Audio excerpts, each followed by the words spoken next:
Pokemon was one of those phenomenon that captured everyone's attention. From the television show to the video games to all the toys you saw in store, everyone was raving about how successfully popular it was. When I heard iOS was getting a game that had the same gameplay as Pokemon, I was ecstatic. Not only would I get to go back to my roots of having a bunch of little creatures and battle other creatures and travel around a large expansive environment, but it would also be on a giant HD screen with lots of new features, right? I had high hopes for Micromon, but in the end, the game fell short.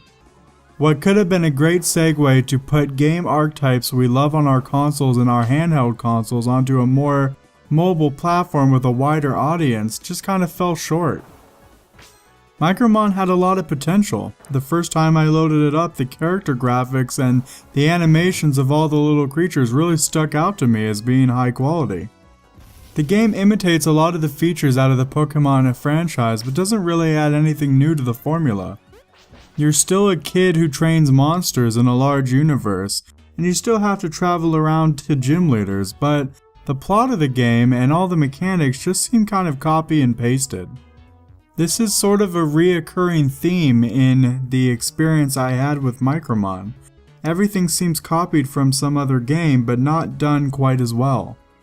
I thought what would upset me would be the in-app purchases on an already paid game, but that definitely wasn't it. Micromon was like a classic car that just sat a little too long. It had lots of potential to be great, but it just needed a lot of extra polish on top.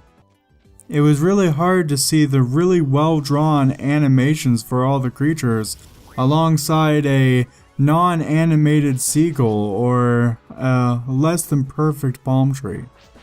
Whether because of time constraints or lack of funding, I'm not sure, but Micromon stopped short on development just before it reached its next level of potential.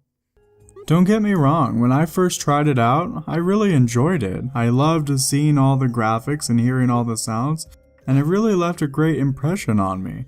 But after a while of playing, it just started to get stale, and then all of the graphical imperfections and all the little things about the gameplay that were clunky really started to show. The only bad things about Micromon are little, and that's what's so disappointing. I really wanted to like this game, and at the core of it, it is a pretty good game.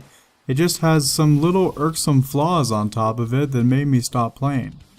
Once the developer decides to release an update that addresses the really small things, Micromon will be a wonderful game.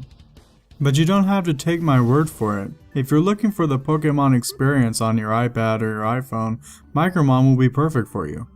There's a variety of creatures to catch and train, and there's even an online mode to have fierce battles against other players. The in-app purchases aren't invasive, and the graphics and everything really are enjoyable.